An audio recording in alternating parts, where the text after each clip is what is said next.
Put another log on the fire. Okay. You don't want to hear me sing, and it's not that cold. It's colder, but not that cold. No, this is the fire that's inside that stove that is the hot stove, because it is time to get the hot stove season going. And that's exactly what the GM meetings do. They signify that. We've got so much to talk about with regard to your Rangers and the rest of Major League Baseball as we get you started now with a big old log on the fire. It's the DLLS Rangers Podcast.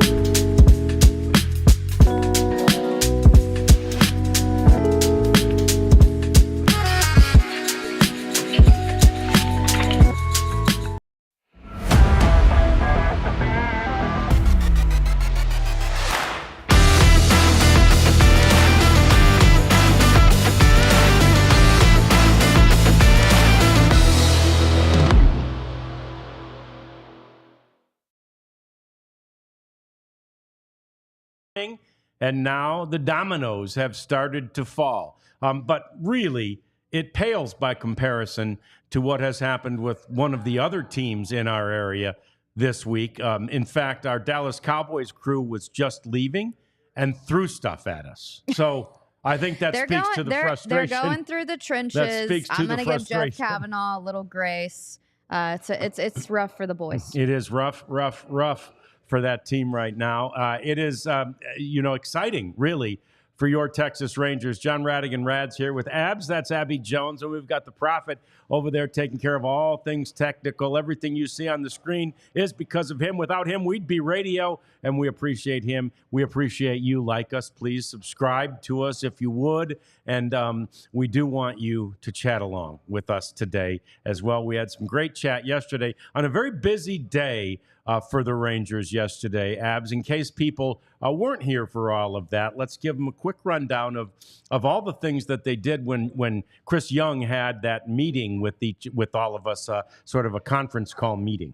Yeah, a lot happened yesterday. The Rangers did name a new general manager, and I want to point out that Chris Young is not going anywhere. I think a lot of people on the internet were confused and, confused by this internal hire. If you've been around the ballpark, Ross is not somebody new to the Texas Rangers. He's been with this club for 16 seasons, 8 years in Arlington. So, we're familiar with this move, and Chris Young took a position as president of baseball operations. So he's still the final top decision maker for this team, and he will not step away from this involvement. If anything, it's just going to be kind of like a 1-2 combo here, but Chris Young can do sort of the more long-term stuff with the Rangers, and then the day-to-day stuff is going to be handled by Ross, bringing in another assistant to the general manager as well. That was an external hire from the Tampa Bay Rays. And, Chris Young said he's excited to bring somebody else in that has a different perspective. We've seen the success of Tampa in the last few seasons. But a lot has happened. Nathan Eovaldi did reject his player option, and David Robertson did as well. And then Andrew Chafin, the Texas Rangers actually rejected their option with him, so he will now be a free agent. We're looking at 3 guys in free agency as of right now. Of course, priority number 1, Nathan Eovaldi. Yeah, and we'll get to those guys and the decisions they made or the decision the team made for them a little later on in the program. But when you talk about Ross Finstermaker, who is now the general manager, and you talk about Cole Figueroa, who is now the assistant general manager, you're talking about a hierarchy or a structure that has become the norm in Major League Baseball. And if you think about it, the Rangers had basically been understaffed in that office, in that front office, in the 3-tiered hierarchy, if you will, ever since John Daniels was let go in the middle of the 2022 season. So, Chris Young took over as general manager, but Essentially, at that point, there wasn't a president of baseball operations. And CY had been the GM, but they were sharing those duties. So then CY takes over and does that role, by himself at that point. But they never replaced the position that was John Daniels' position. They essentially did that by promoting CY. On September 14th, it was announced that he would become the president of baseball operations, POBO, for those of you that like those little acronyms that go on. Hey, we love deal. acronyms here. Yeah, it's PHHF. Don't have FOMO if you want a POBO and stuff. I don't even know what all that stuff means. But anyway, so you got the FOMO and the POBO, and then you've got the GM. Right? We've always called the GM the GM. We do remember ho-hos. Jeff Kavanaugh weighing in with ho-hos, which was actually I liked them. Dessert? I liked them better than ding dongs. Never had either. Neither. Is it a ding dessert? dong? The ding dong looked like a hockey puck, and frankly tasted like one. But the ho-ho was a more of a little cylinder, like a donut. Like a donut with chocolate on the outside and filled with cream. So you got FOBO, you got FOMO. No, yeah. And ho-hos. All the acronyms all here. All the ho-hos, yeah. So anyway, back to Fenstermaker John's saying, keep and going, Cole Rads. Figueroa. Yeah, back to Fenstermaker and Cole Figueroa. You basically have completed this triumvirate of really of a brain trust that is in charge of all the decisions that need to be made as the Rangers, again, they're not trying to rebuild. I've seen some of the comments on social media and so forth, the Rangers trying to rebuild. They're not. No. They're absolutely just reloading as they go toward the 2025 season, right? I mean, they won it in 23. Things did not go as well as expected this year. But the truth is, many of us thought absolutely the Rangers could be right back in the hunt this year because it was such a similar team to the one that won the World Series last year. A lot of things happened. Injuries, of course. We've talked about that a lot. But then just inexplicably, it sometimes happens in the game of baseball, the offense just did not perform. It underperformed. Yeah. It's the World Series hangover. Right. It's real. Yeah. I mean, you play a season that long, your body is just going to have wear and tear. I mean, we saw it with the Yankees bullpen. Gosh, that last game, Clay Holmes and Luke Weaver. I mean, I wanted to go give them a hug. And I felt bad for them. I mean, they're paid to do it, but we're all human. Your body can only go so far, and you could just see exhaustion. And that's what we saw, from our end of things. I don't think that the team wants to say that's what it was. And, they have analytics to back up some things. But Jonah Heim took the biggest hit in the postseason. Bruce Bochy said catchers are the ones that suffer the most from an extended season. And that's a difficult role that's in there every single day. We did see offensive struggles with Nathaniel Lowe and Adolis Garcia. Adolis Garcia had a little bit of injury that he was fighting through with the World Series. And, it's a sacrifice that you make as a team. I'm going to sacrifice maybe the potential of some help in the upcoming season, or, Freddie Freeman did it this season. He needs an off-season surgery. That was something that he knew that was going to, come with this, but it's, as a player, here's the risk, but here's the reward. Yeah. And I know that every single player will take a ring over, hey, I might have a down year next year because I put my body through a lot to get the job done. Yep. And they can't take that ring away. They can't take that World Series title away. Now, if you're the Yankees, that sucks because you sacrificed a lot, but you really don't have too much to show for it, and you're upset with yourself. So, there's risk and reward. Sometimes it pays off. Sometimes it doesn't. Rangers were fortunate enough that it did, but there are going to be not excuses, but reasons that the Rangers there are, and of course the the mentality often in these cases is, well, somebody's got to be held responsible for that. So what are we going to do to get this offense right? And by coincidence, the Rangers have changed a position coach in that realm, and that was because Tim Hires, who was the assistant hitting coach, or he was basically the hitting coach, and the assistant to Donnie Ecker, who's the offensive coordinator, and Tim left. Heading down south. Yep, he went down to Atlanta, which is his hometown, and he has taken the same job there. And the Rangers happily and willingly let him go. They replaced him with a former coworker and colleague of Donnie Ecker, who is remaining as the offensive coordinator. And that guy's name is Justin Ville.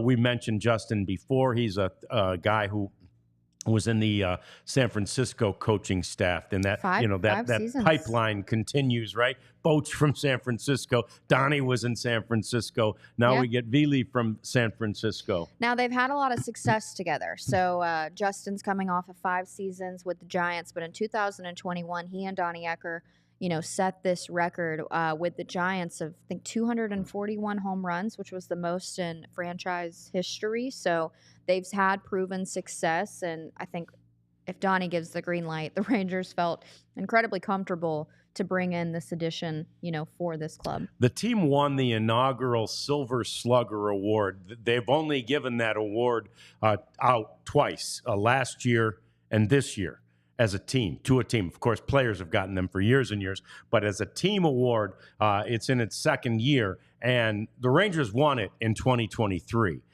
So the front office, everybody who makes these decisions, had no problem with the way the guys were coached this year. They realized that it's not always just about that. It's not always that easy of a fix. You coach them differently. You coach them better. You change up the messaging a little bit, whatever it might take. They have the right people in place to do just that. And that's why, Donnie Ecker's there. And certainly Tim Hires could have and would have been back had he not gotten this great opportunity. Seth Connor remains in his role as the assistant hitting coach as well. So there's some synergy there. Now, they're still in the market, the Rangers are, for an assistant manager, right? The bench coach type, although Donnie Ecker is officially the bench coach, but they lost Will Venable, who is the assistant manager, and they have not replaced him yet. And they're still in the process and or market to do that. Look, Bruce Bochy needs a backup because he gets ejected a lot. We love the guy, but he's known to be tossed a time or two.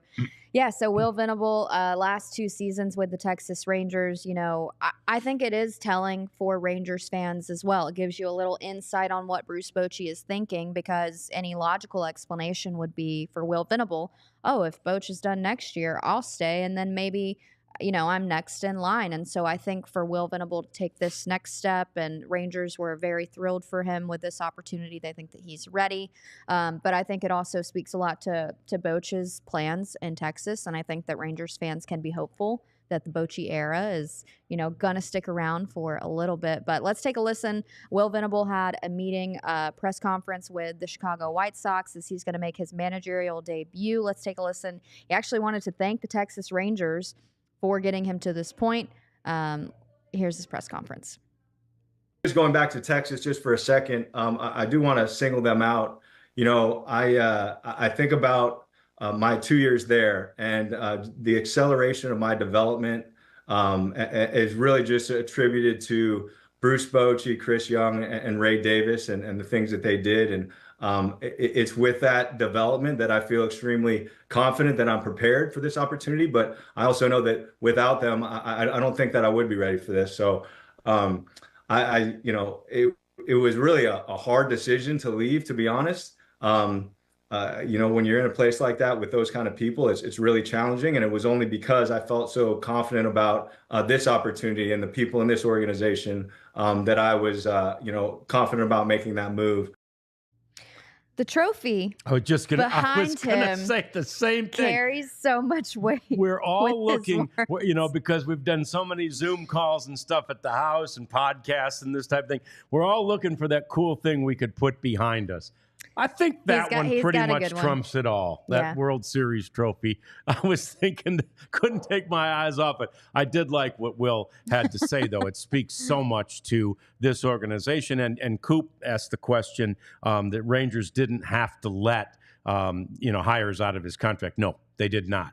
But that's, again, speaks to the organization, and they didn't want to stand in the way of a guy who had an opportunity to sort of improve his situation, his life, right? And so, that's the culture that Chris Young is building, really has built within this organization, within that clubhouse. And I do believe those comments by Will Venable speak to the same thing. This is a really great place for assistant coaches to work and for players to play. And that has a lot to do with Chris Young, and it has a lot to do with Bruce Bochy, which is one of the reasons why I wanted to get Bruce Bochy as badly as he did a couple of off seasons ago. It's already paid a dividend. There's at least one more year of Boch, and obviously we'll be talking lots and lots about that. Coming up on the program, we're going to talk a little bit about the GM meetings, which are underway, and we'll also tell you how you can be a part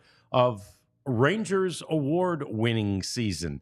That's all coming up on the DLLS Rangers podcast. But first, Roback.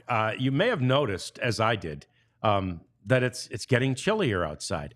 I'm not the greatest planner in the world. If I was a good planner, I would have made this Roback purchase a week or 2 or 3 ago, and I'd have it already. But I'm looking right now big time at the Heather Performance Quarter Zip that Roback has. Quarter zip, you got me. Oh, yeah, these are, and I've got, I'm a big fan of the quarter zip. I'll wear a lot of them, but this Heather Performance quarter zip that Roback offers, fantastic. One of the many wonderful things they have. Their name is for the golf shirts that they make. I mean, they're fantastic. The collars don't lose their shape or anything like that. They have the wicking fabric, colors, sizes, stripes, styles, prints. It's beautiful. So you want to avail yourself to Roback and go to roback.com and get 10% off your first offer if you use the code DLLS at Roback. And it's a beautiful sunny day in Dallas. Yeah. Literally clear skies. Feels amazing. Finally starting to cool off. But you need your Shady Rays because they are the best sunglasses on the market at such an affordable price. They have so many options that you can choose from. They're durable as well. So you can take them on a camping trip if you want. You can take them out to the field. You can leave them in your car. They will stand the test of time. We have a 35% off option for you. You can use the code DLLS and use that coupon. They also have a prescription option that you can plug into the glasses too, and polarized sunglasses as well. They offer team colors too. We're still trying to talk Rads into the powder blues for a Sunday show, but go to shadyrays.com. Our friends there took care of all of us here at DLLS. We all love our sunglasses. Great quality. Incredible price, 35% off DLLS. It's fantastic. And this off season, like I said, really almost officially begins today. And I say that, not the off season, but the Hot Stove League season almost officially begins today because this Hot Stove League is underway when the GM meetings get underway, which they do today in San Antonio, Texas. Now, what happens at the GM meetings? Abs and I were talking about this off the air. Basically, this normally is the place where a lot of groundwork is laid for the off season, right? And the moves that will be made and the free agency part of the season and trades that will be made. So much of the groundwork is done at the general managers meetings, the GM meetings. And so that's what's underway today in San Antonio. It's awesome that the Rangers have a GM, right?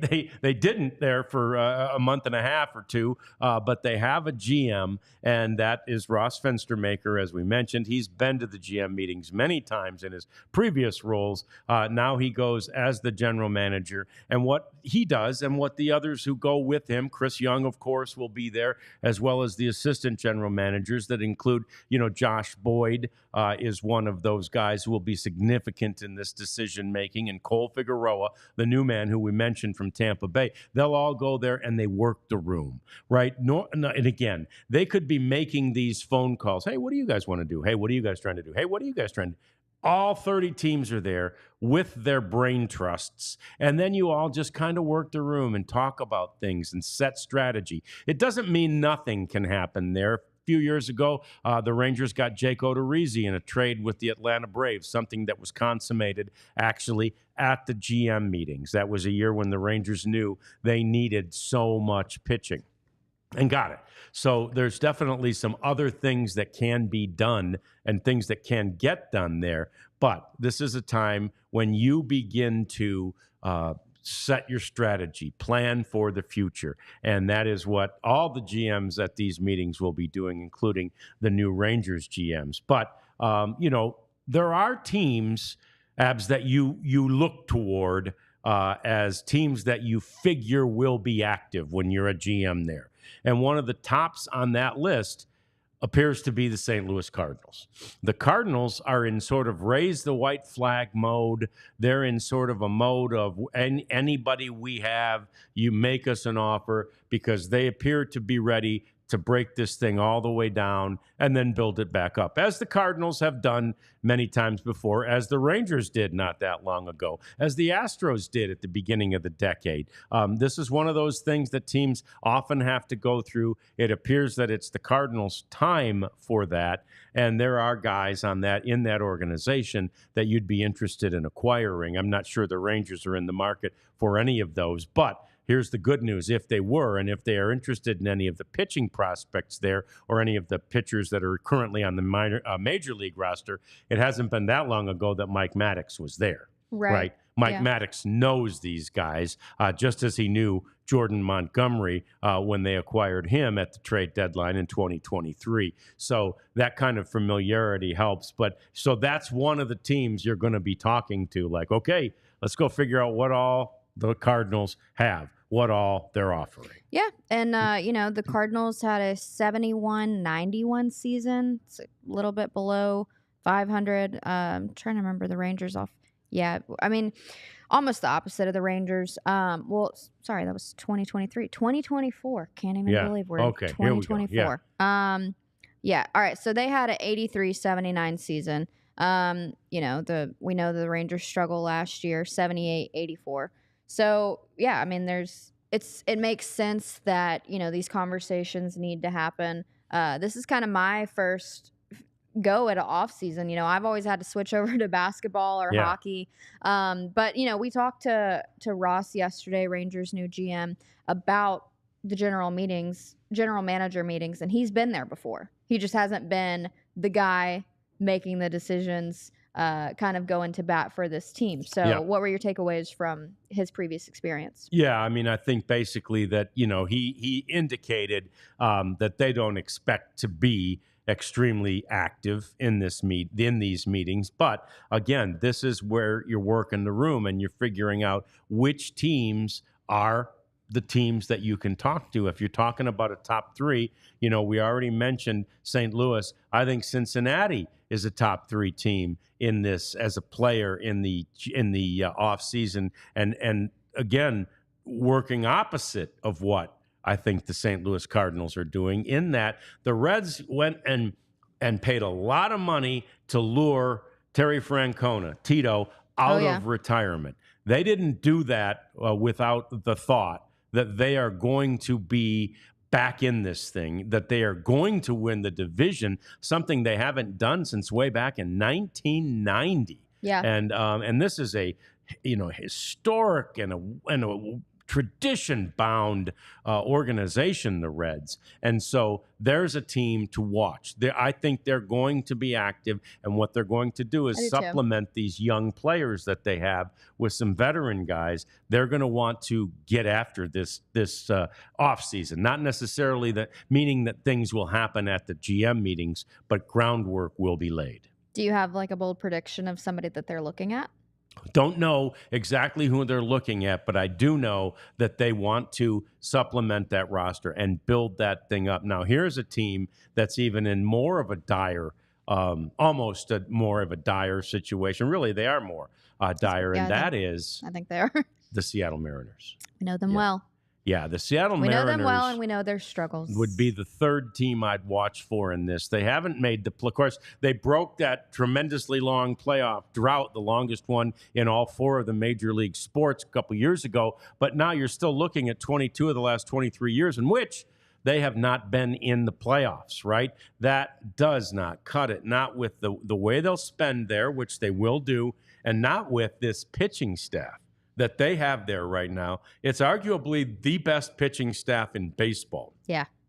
And when you have that, and they're young, right? It's a bunch of young guys. When you have the best pitching staff in baseball, you are supposed to do better, at least make the playoffs. And again, conventional wisdom dictates that it's pitching that wins in the postseason. So if you have the best pitching staff in baseball, you win in the postseason. That didn't necessarily hold true this year, although you can't quarrel with what the starting pitchers for the Dodgers did in the World Series. They only needed one bullpen game, and they got a victory there.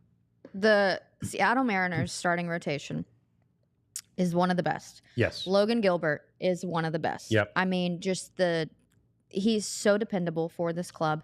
They had multiple pitchers, provide those. I mean, the Rangers only had 2 pitchers that you could really count on throughout the season. It was Nathan Eovaldi and Andrew Heaney. That wasn't the case with Seattle. I mean, they had 4 guys they could count on, get through those innings, and Logan Gilbert was one of the guys that faced 800 batters this season, one of the 4 in Major League Baseball. We saw a stat that in 1998, like 28 years ago, it was 68 pitchers had the ability to do that, and this year it's 4. So the game has changed a lot. Pitching has changed a lot. But you know what you're going to get with the Seattle Mariners rotation. I mean, those starts that you can get. It is a shame that their seasons end the way that they do. Seattle Mariners always have a way to Seattle Mariner it towards the end of the season, because it's like they do have all the talent, but those pieces just haven't clicked yet. Unsure why they're not really working here. But no, Seattle needs to do something. They have way too much talent and too much depth in the starting pitching alone. And we're not even talking about the offense, No. Which was anemic for most of the year. And then Edgar Martinez took over as the hitting coach after, the firing of Scott Service and all that stuff. And immediately, the Mariners began hitting the ball. In the final month of the season, the Seattle Mariners were the best hitting team in baseball. Now, Edgar has said previously, and I haven't checked on him in this offseason, but previously he said he didn't want a part of doing that every single day and all the travel that's involved in being a major league hitting coach. So, it's not necessarily a given that he's going to do that. And what they need to do is find a disciple of his, because he turned things around immediately with what he was teaching and what he was preaching to the guys who had struggled so mightily throughout the course of the rest of the season until he took over as that hitting coach. So, again, to your point, Abs, the Mariners will Mariner things up on you, but the reality is, obviously, they've already made the change at manager. But what the front office people know now is if they don't make the playoffs this year, then it'll be a house cleaning. It'll be a front office house cleaning, which is why they are scurrying about. That's the front office scurrying about at the GM meetings. Did you get to listen to Dave Roberts and Mookie Betts on his podcast recently? I didn't. It was pretty interesting, though, because, we talked about Aaron Boone and Dave Roberts were in hot seats. I mean, they both had a lot, kind of riding on the success of this. And he just said, I was scared for the game to go back to Game 6 in LA. He said, I felt like the World Series was the final game that we played in. And, I mean, it just goes to show you, because, I mean, Dave Roberts, his accomplishments alone are amazing. I mean, he has so many trophies and he has so many accomplishments and things that he can point back to, but he was still worried for his job. So if you're the Seattle Mariners, and how many playoffs have they missed out 22 out of the last 23. Yeah, somebody's in the hot seat. Yeah. So, and like I said, with the starting rotation alone, I mean, you signed Julio Rodriguez, like, you have the talent. It should click. I mean, it's going to take a season to figure out some things. Like when the Texas Rangers got Corey Seager and Marcus Semien, they were ironing out the kinks, but they saw return on investment 2 seasons later, So, yeah, there's a little grace period, but only for so much. So long. Yeah. Only so much. So if you're Dave Robertson and you're feeling and you're feeling the hot seat, then I can't imagine the temperature for the Seattle Mariners. Yep, no doubt about it. Very, very warm under seat there for their front office people. Hot seats and hot stoves. And they know it. Yeah, the stove's hot and the seat's hot as well. So we've got more coming up as we continue to do this. We're going to talk about Rangers award winners, both minor league and major league award winners. That's a good thing when you've got the entire organization winning awards. That's coming up as we continue. And, of course, we'll get to our batting cleanup segment where we update you on so many things happening around the world of baseball right now. But first, it is time for us to take a break on the DLLS Rangers podcast. And I am going to need my glasses for this one because this is a big opportunity for you fellas. I want you to remember that Blue Chew is an online service that delivers the same active ingredient as Viagra, Cialis, Levitra, but it does it at a fraction of the cost. Process is simple. Sign up at BlueChew.com. Consult with one of the licensed medical providers, and once you are approved, you receive your prescription in the mail in days. You thus avoid those uncomfortable conversations that might exist at the doctor's office or with the doctor's nurse, or even worse, in front of your neighbors and friends at the pharmacy. Those are all a thing of the past because it comes discreetly and privately to your home. It's all done online and not at the pharmacy. You can take these any time of the day or night. You can plan ahead or be ready whenever the opportunity arises. We've got a special deal for our listeners. Try Blue Chew free when you use the promo code ALLCITY at checkout and pay just $5. BlueChew.com, promo code ALLCITY to receive your first month free. You know, in Alabama, we have what we call river season. Mm-hmm. And you can, you and your buddies can take a float and float down a little river. Yeah. And when you do that, you're going to want a Rugged Road cooler. Yeah. Perfect for lake days, perfect for the river, perfect for the ballpark. If you've got kids, I know if I had any little ones and I was heading out to the Little League field, I would have a cooler full of peanut butter and jelly sandwiches, Gatorades, all the things, and I would take my Rugged Road cooler. It is lightweight, so I could probably get it by myself if I don't pack it too heavy. But it's floatable, like I said, durable and dependable, and also versatile. They've got tons of color options for you, so you can get the best gear at the best price with Rugged Road. We have a 10% off disc code using DLLS. Head to Rugged Road Outdoors. Yeah, it's a great call, and they're very versatile.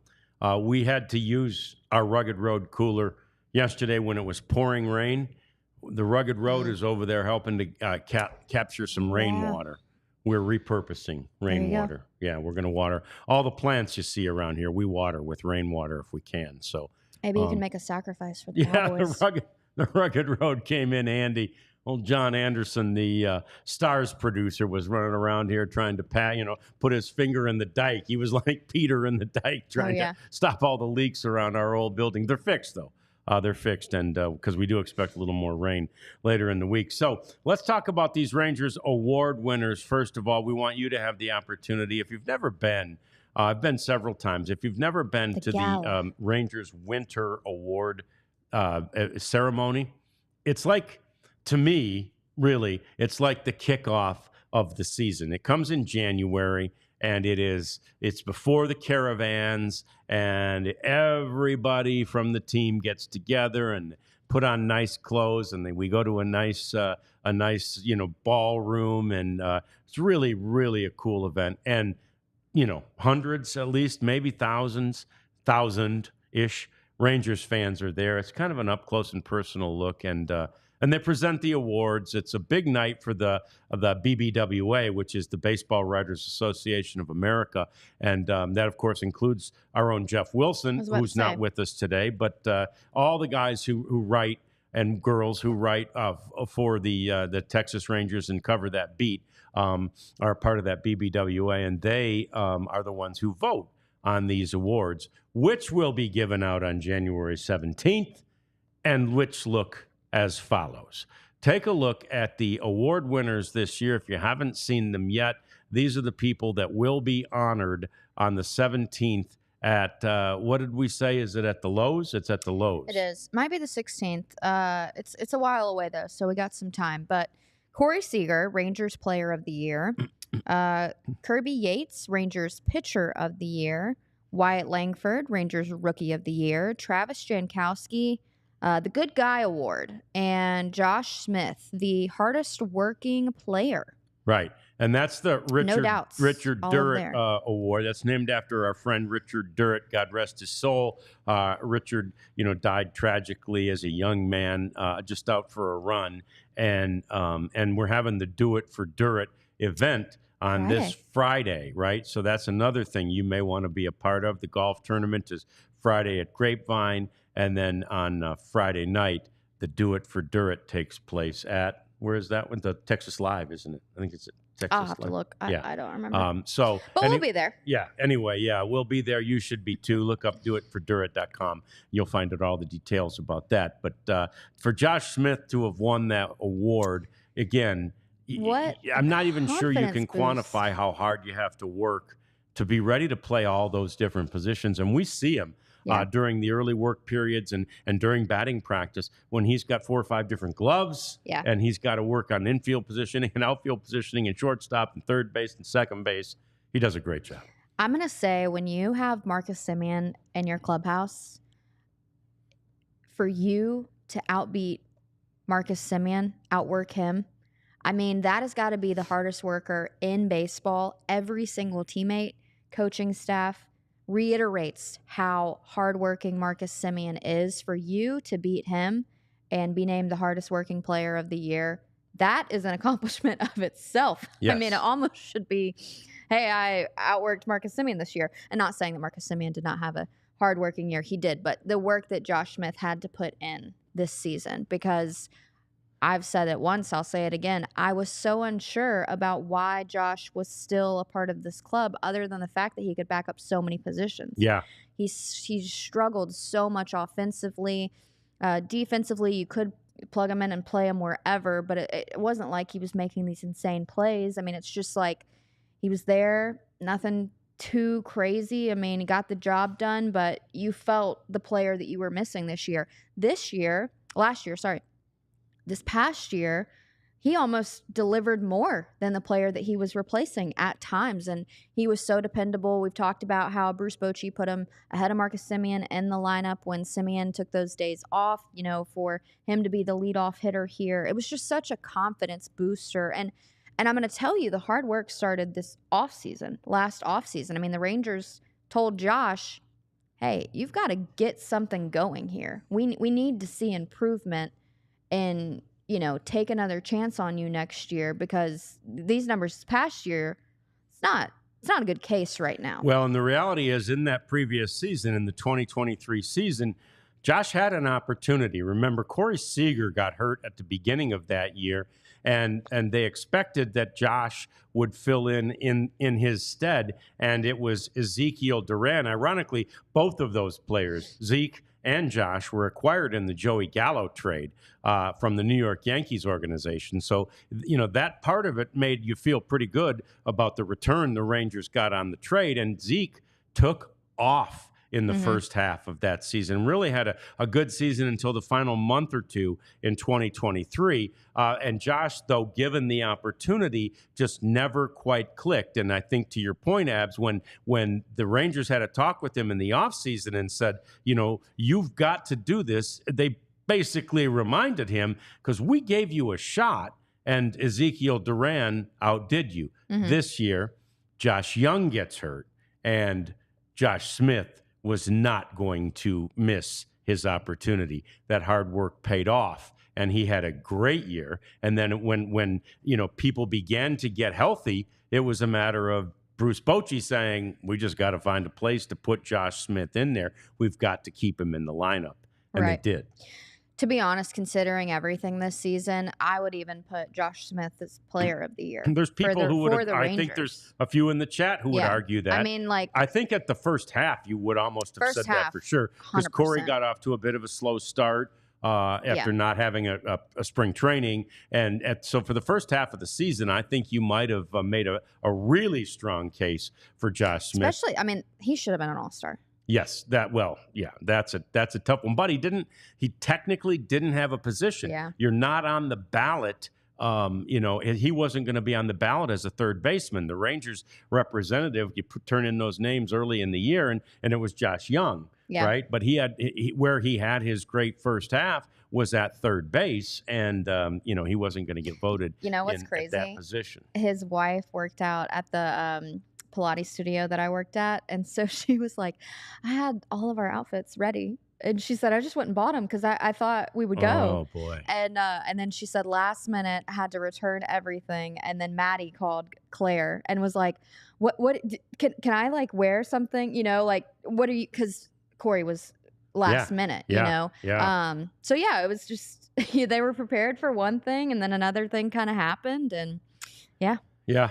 Well, that'll happen. You didn't have to return them, right? You could have kept them. There'd be another occasion to wear them. She might have splurged a little bit. Oh, it was his first All-Star game. Yeah.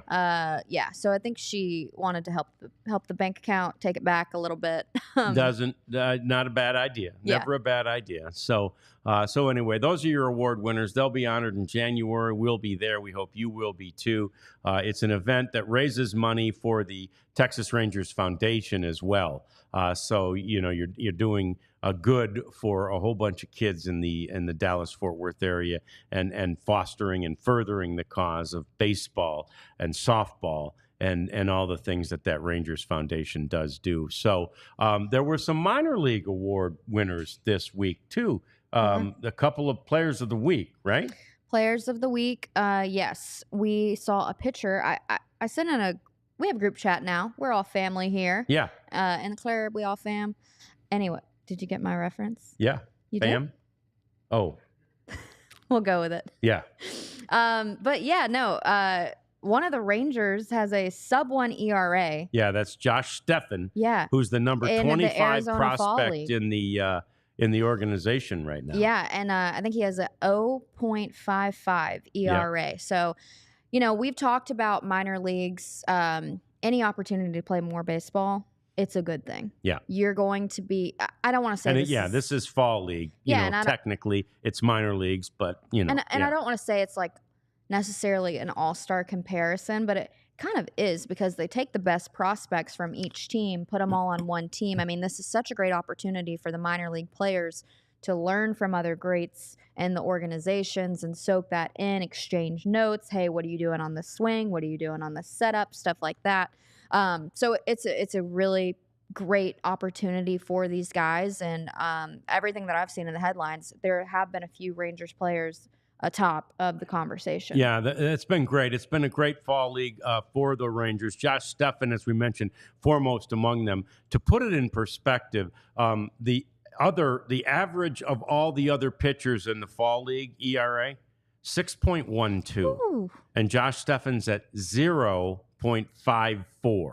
So he is absolute, and that's apples to apples. They've all had roughly the same opportunity, the same number of innings. Yeah. And that's what he has done. And the great thing about this young man is that he's local. He's from South Grand Prairie. He talks about how he used to take his dog for a run out by Joe Pool Lake, and from there's a couple of spots where you're higher on a hill. He could see Globe Life Field, or maybe it was Globe Life Park in those days, from his home. And it probably was field as it was even under construction, because he was one of those kids that got somewhat derailed by COVID. And that 2020 draft is when he was supposed to come up.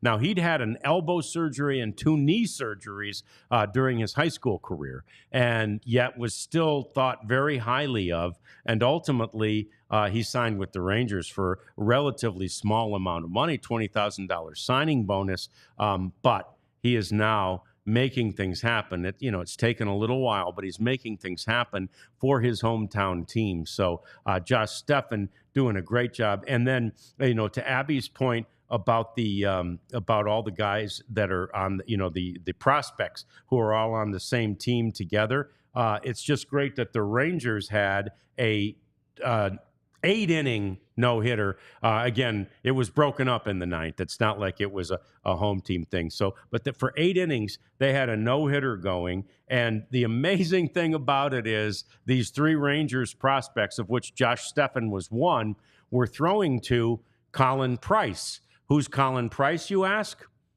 He's the Astros prospect at catcher. And so, yeah, we got a little Lone Star rivalry going within this game, but it's really cool because Leandro, let me find his name here.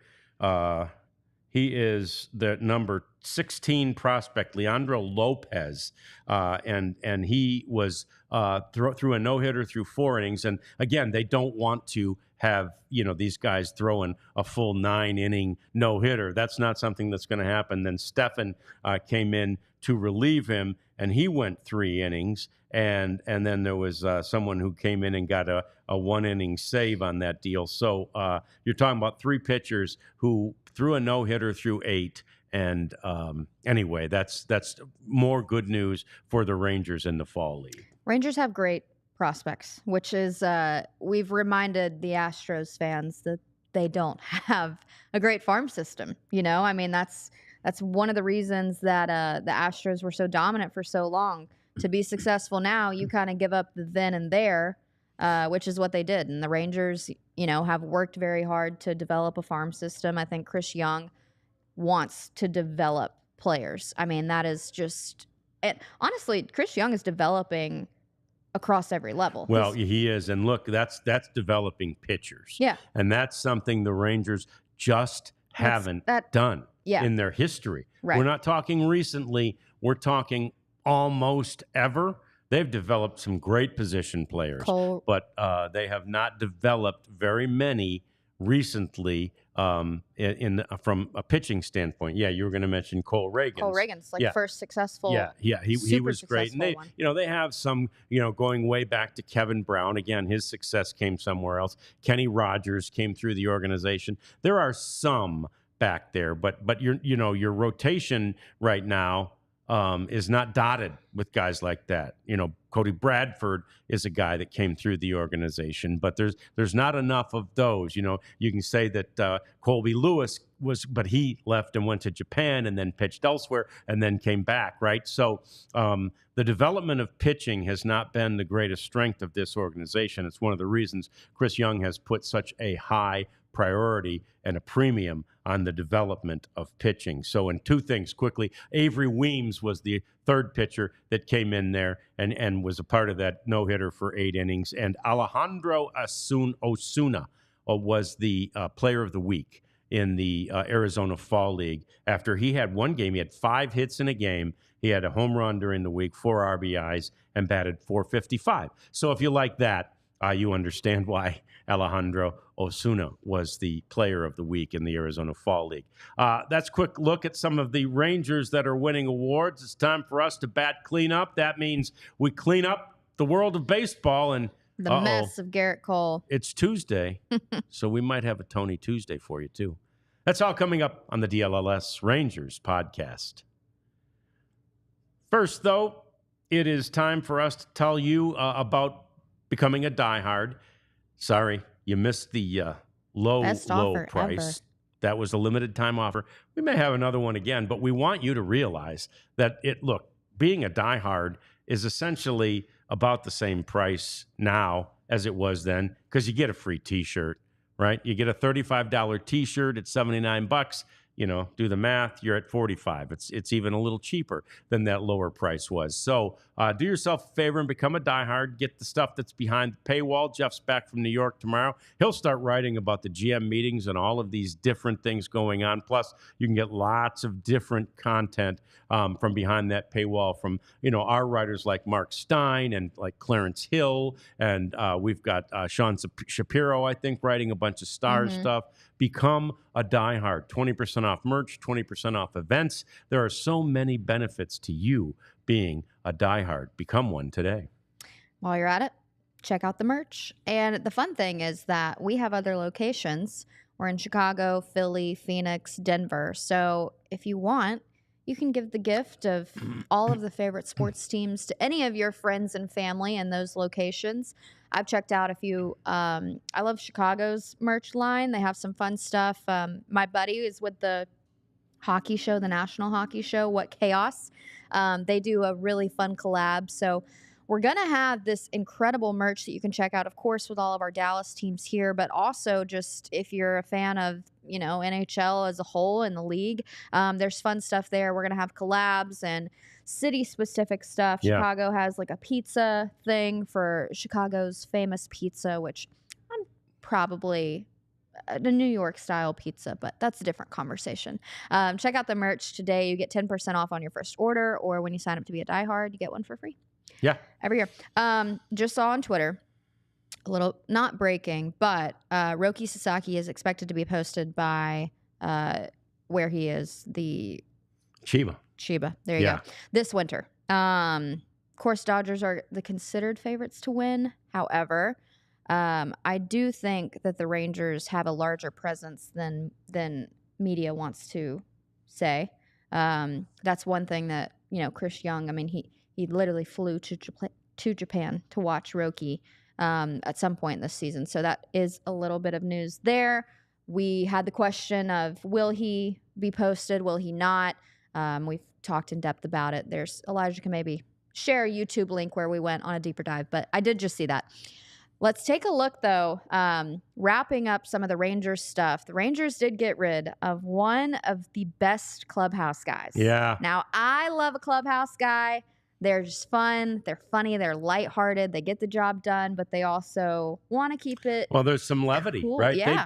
They bring levity to the whole room, which is great. They do. And this guy did that for a short time this year. Chemistry definitely helps. Let's take a look. So the deal is that Andrew Chafin had an option. The Rangers did decline at $6.5 million, so he will be a free agent. I also call him my long lost brother. He looks exactly like my dad with just a curly wig on. But let's take a look at one of the best post-game interviews I've ever seen. To set the scene, it was Andrew Chafin in the Chicago White Sox series where Travis Jankowski made the play of the year, I think, in hindsight. No doubt. Robbing this home run that would have been the White Sox winning. And was it going to be a sweep then, maybe? Yeah. No, not a sweep. No. Or... The White Sox would have only won one game in the series, but still would have been that would have been, and that was a doubleheader too. Yeah, because of a rain out the day before. But easily the best post game sound I've ever heard. Let's take a listen. Up in the air for about 15. It seemed like an eternity. But, watching it play out, I'm like, this is definitely going to be the ones where he jumps and looks like he tries to get in and it lands 20 feet behind him. Well, maybe not. The line looks like it might get to it. Like, he might not. Holy shit, he got to it. And it was just like the greatest thing ever. That was fantastic. Have you ever had a guy make a play that was that fantastic behind you in your routine? That's the first time anybody's ever rubbed a home run for me. Yeah, I told him I owed him a few steak dinners for that one. I asked if he had a new best friend in the clubhouse. He said no, he's my new best friend. Yes. I don't know if he feels the same way, but yeah, no, him looking that good made me look good, and it's a win for everybody. It's awesome. What were you guys cheering about as you came in? As we came in? When, like, just all of y'all cheered for Jaco after you came in the clubhouse. Yeah, that was awesome. Like, that was definitely the play of the inning for sure. Maybe year. Yeah, no, that was one of the best plays I've seen all year, hands down. It was amazing. That's awesome. He's good. So, I mean, like, seriously, as a reliever, and you see that ball leave the bat, are you just, the inning's not gone the way you want it to go? Is there, like, have you given up? Like, have you said, oh, shit, this is over? Is there a point in time where you've said that? I mean, it's the first time anybody says shit in an interview question. I love it. Yeah, no, he hit the ball. He hit the ball, and I was like, oh, shoot. And then I had like 10 minutes to watch it fly up in the air. I thought it was going to skip off the moon and ricochet fair. I don't know. But it was, off the bat, it was like, well, I screwed this one up. And then it came down in his glove, and it was the greatest moment in a long time. What was it said to you about him that he could come in off the bench cold and make that play? Well, I think they have a term for like defensive replacement or something, like dudes that go out and close it out. And I guess he's the outfield closer, and to this game I was the attempted closer. Oh, big country. He is great. He's so hilarious. You will miss a guy like that. I like how him. he cleaned it up for Evan and said, shoot. We do appreciate that. So unfortunately, he's not likely to re-sign with the Rangers, although he's a free agent, so he could re-sign anywhere. But they did decline the $6.5 million option that was in his contract. Other things that are happening right now, qualifying offers were extended yesterday. And that's, of course, part of the game. And those go to guys who will be offered a qualifying offer for the first time in free agency, the likes of, Pete Alonso and Gleyber Torres and one we know quite well, Alex Bregman down there in Houston, have been made that offer. The qualifying offer number this year is $21.5 million. And, of course, if a team other than the team they're with signs that player, the team they left gets draft pick compensation. So that's the reason you place that qualifying offer tag on players who are eligible to get one of those things. And then how about the Garrett Cole news from yesterday? My Lord. Drama in the Big Apple. As he had said the day previous that he was going to decline, maybe 2 days earlier, that he was going to decline the option or exercise the option, I guess, to basically end his contract unless the Rangers, Yankees. The Yankees did the thing that they needed to do, which would have been add 1 year at $36 million to the contract. If they didn't do that, he would have been a free agent. Look, again, this is a brilliant move by the agent back in the day when the contract was created in 2020, that agent being Scott Boras. And this was the time that thing had been placed in there. It was something that was expected. And he said, yep, we're gonna exercise this option. And then the Rangers had a decision to make. The Yankees had a decision to make. They had 5 days to make it. And all of a sudden, Garrett Cole got cold feet, I guess. Pulled it back. He's going to just accept the 4 years. I don't understand. It's 4 years, $144 million. It's literally the exact same deal that he was initially proposed. Yeah. So have your cake and eat it too, Garrett Cole. I don't know. But there was a comment somewhere in the chat. Somebody was talking about the Rangers starting rotation, and it said, did it say Snell, Cole, I think Verlander maybe? It was just a long list of great people. And I'm like, I don't think the Rangers are going to make all of those moves. There have been some things here. Yeah, but let's see if we can get this one. Imagine this rotation: Snell, Cole, DeGrom, Verlander, and Rocker. Yeah. That'd be an all-star team. Yeah, that'd be cool if we were, it's with somebody else's money. And Ray Davis would say the same thing. Yeah. Ray, who's got a lot of money. Ray would say, yeah, that'd be really cool too, with somebody else's money. So, that one's not going to happen. It's not, though. It's not out of the question at this moment. And after Abs mentioned the somewhat breaking news about the Chiba team getting closer to posting Roki Sasaki, it's not out of the question that you could have a rotation that was Jacob deGrom, a young man that many people compare to Jacob deGrom in Sasaki, and then Nathan Eovaldi, and then take your pick, and you've got Rocker, and you've got Leiter. I mean, even that would be a fantastic top three in any rotation. Oh, yeah. No doubt. I mean, look, it's all going to fall on what the Rangers do with Nathan Eovaldi. We know that. Yep. But, I kind of proposed this question on Twitter. If Nathan Eovaldi is out, what do you think about Snell? Oh, yeah. I mean, I absolutely would try to make a play for him. I don't know that you're going to get him in that price range that the Rangers are hoping to get Evo for. Right. The Rangers are hoping to get Evo for somewhere in the $24 million for 3 year range, right? 25 maybe.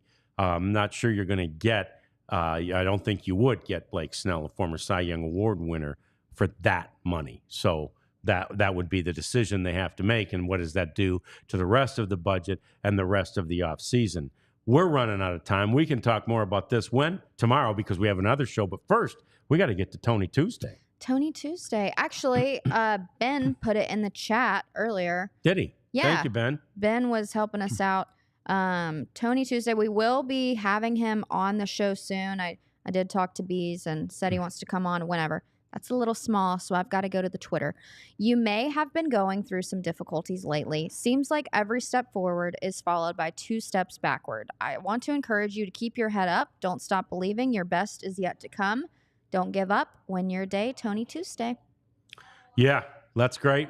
Always really good, really positive advice from Tony Beasley. And like Ab says, we'll be getting him on. We're going to get a little more guest heavy in the next few weeks because it is that time of season when there's not as much baseball happening. There is baseball talk, though, and that's why we'll come back and do this with you every single day this week. We're going to be here Wednesday and Thursday. Wednesday, the normal time at noon. Thursday, we'll be here at 2. Nothing on Friday because we'll be at Do It for Durrett. And back on Saturday. We appreciate you being here with us today. Jeff Wilson back with us tomorrow, and we hope you will be too. That's going to do it for another edition of the DLLS Rangers podcast. We all silly like the mayor.